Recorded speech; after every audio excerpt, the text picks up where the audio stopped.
Hello everyone and welcome to the Kuukkeli Bushcraft channel. So today I'm going to be showing you the HX Outdoors rather Apex Rock. So HX Outdoors sent me this knife. There's a link in the description. I think I get a certain percentage of the sales from the link. So yeah, I've had this for 3 weeks. So not all that long. So it's had a couple of weeks of work in the husky farm, and also I've been out in the wilderness for a week with it. With yeah, basically we've been running a survival course in a remote location here in Finnish Lapland. So it got quite a bit of use there as well. So let's start with the sheath. So Kydex sheath, bomb-proof retention, but it has also got this little retention strap there, which is a little bit, well, it's not really necessary. But one thing it does do is it does not fasten unless your knife is properly in the sheath. So it does give you an indicator that something's not right. Leather belt loop, which I like far more than these tech lock things, or you know, lots of lashing points, and we've got a ferro rod. So the ferro rod is good quality, but it's the right density and throw sparks nice and easily. And yeah, so instead of having a bungee that you attach to the bottom, the handle of the ferro rod actually sits in the kydex. So that means as the rod wears down, it's still gonna clip to the handle. And also with the shape of it, it makes it nice and easy to pull out. Really, really good shape. I like the shape. Uh, two little things that, yeah, two little criticisms. One is I have been finding when it's on the belt, sometimes it's quite hard to actually find the right angle to put the knife in. Also, it would be a little bit easier as if there was some kind of a thumb ramp there. But yeah, not that much easier. Doesn't make that much difference. So, you see it's held on with two screws at the back. Obviously, when you've got screws, you've got to make sure that they're nice and tight every so often. Or glue them in place is the other option. But they seem to be fine so far. This clip rotates. Yeah. So one of my subscribers compared this to the Gerber Strong Arm, which realistically it's built to do the same kind of thing. It's kind of like, you know, a combat utility knife. So not necessarily set up for what I want to be doing with a knife. So it's got a saber grind, and also you've got a change of angles here towards the point where it drops down to give a really, really robust point. But when it comes to opening a fish, that really inhibits it a little bit. But it does mean that it works pretty damn well as a pry bar. Also, the grind that it came with was a little bit abrupt, a little bit fat behind the cutting edge. I kind of raised the grind a little bit and convexed it off. So now it cuts wood a lot better. I mean, it did work before, and I think the edge that it came with was intended to be an edge that you don't really have to sharpen very often. DC53 steel. So it's kind of like D2, a more high-end version of D2, basically, with more durability, less prone to chipping. So on paper, it's a really good steel. And from what I've seen, I have to agree, it's been holding its edge pretty nicely. We've got a finger choil here, which I'm not a big fan of finger choils, but it kind of forces you to put your thumb on the back and hold it like this for the fine work. And I find with prolonged use, that's not very comfortable.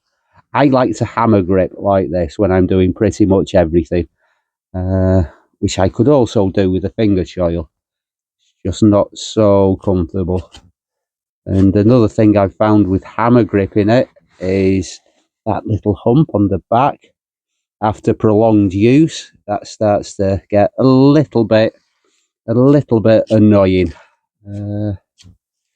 So I think this is a knife designed for people who aren't used to using. Well, of course, you do get used to using a certain handle shape, and right now it feels really comfortable. It's just with prolonged use that I found uncomfortable holding the knife like this, which is if you hold the knife like this, I don't think that would be an issue. Also for feather sticks, that angles the knife down and it does actually give you a really nice angle.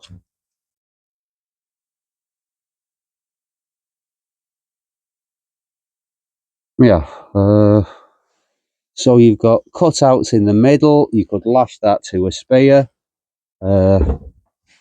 You've got this really robust pommel.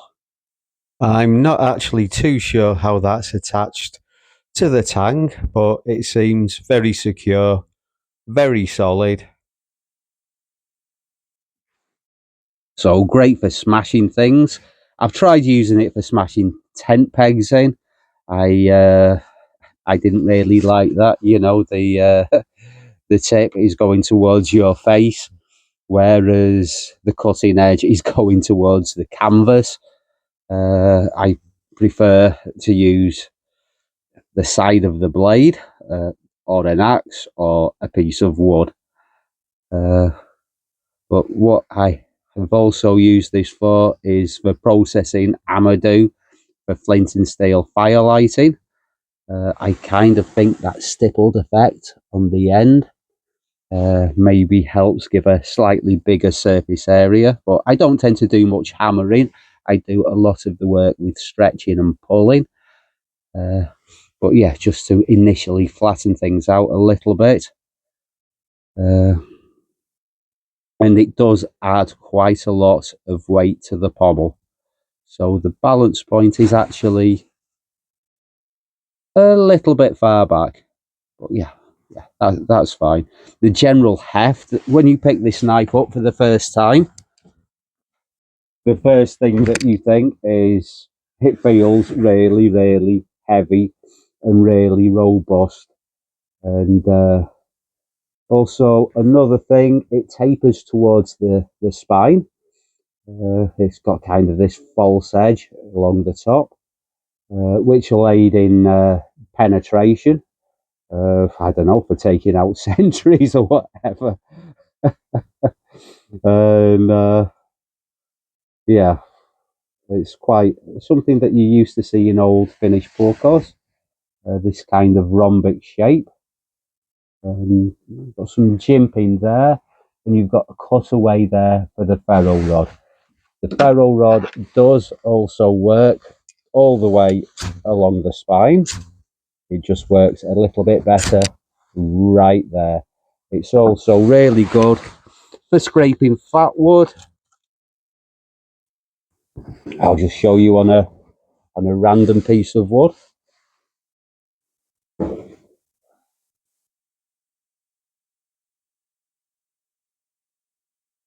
See? Ah, that wasn't supposed to happen.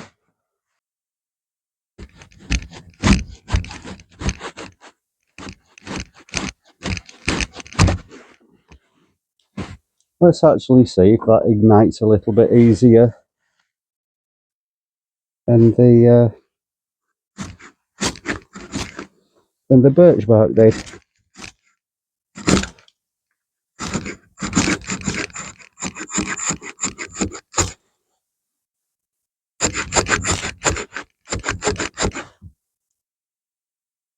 There.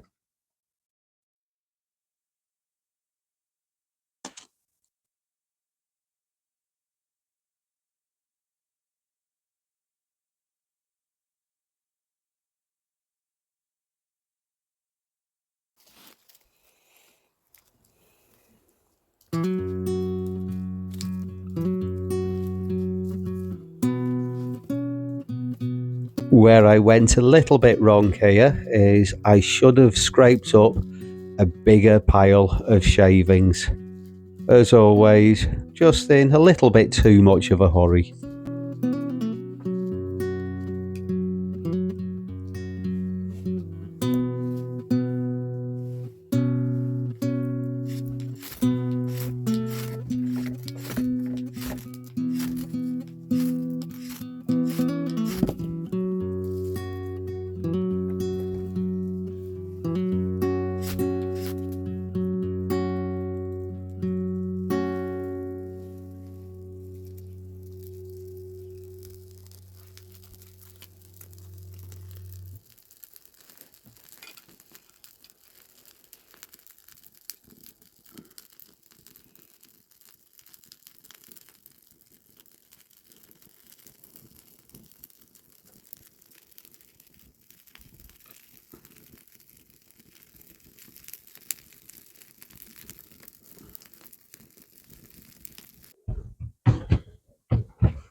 The knife also came with a cool little patch, which is now being modelled by Uni.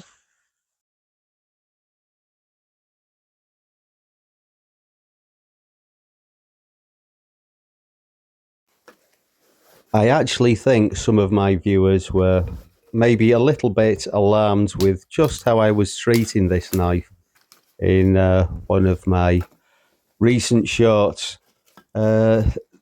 One of the main selling points of this knife, I think, is the robustness. So I'm going to put that to the test, and I have done. I've also done a lot of finer tasks with it. I've done wood carving with it. I've processed fish, done food prep. But that's not really what it shines at. What I think this is best for is just being really, really strong and really, really robust. And what we do on videos, people on YouTube, we're very often putting things to the test. And yeah, what I'm doing here, please don't do this at home. You will eventually break something. I have, by the way, at this point, got an axe in my backpack, which I would normally be using to do this job. Oh, doesn't that look good? Anyone who hasn't got a pie iron should get one.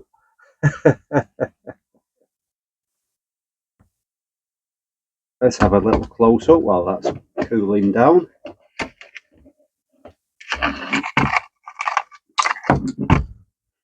Okay, so the tang is obviously skeletonized, which will impair the strength to a certain extent, but you can see exactly how skeletonized it is, and it's not very much. For potential lashing points, bit of curvature here, nice place for putting your thumb, and also it works quite nicely for thumb assisted cuts as well. Really quite thick at the thickest part. The sheath, you've got the logo there, quite a bit of ingrained dirt in there already. So again there.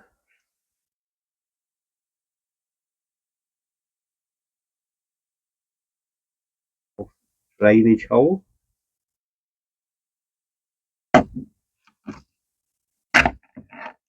Arrow rod.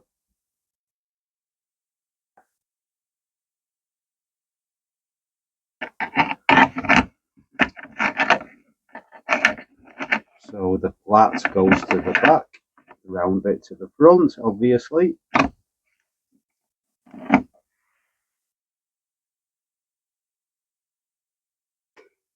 So is this the knife for you?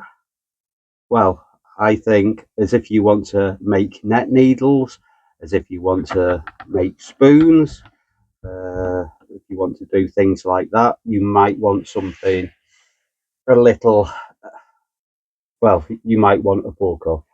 As if you want to split logs, as if you want to pry doors open, open cans of beans, basically as if you want a value, really durable knife, then I think this is a good option.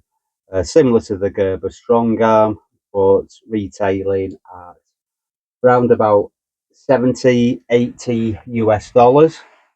Uh, very, very robust knife. Anyway, everybody, thank you very much for watching, and I'll see you all again soon for another Kuukkeli Bushcraft video. Bye for now.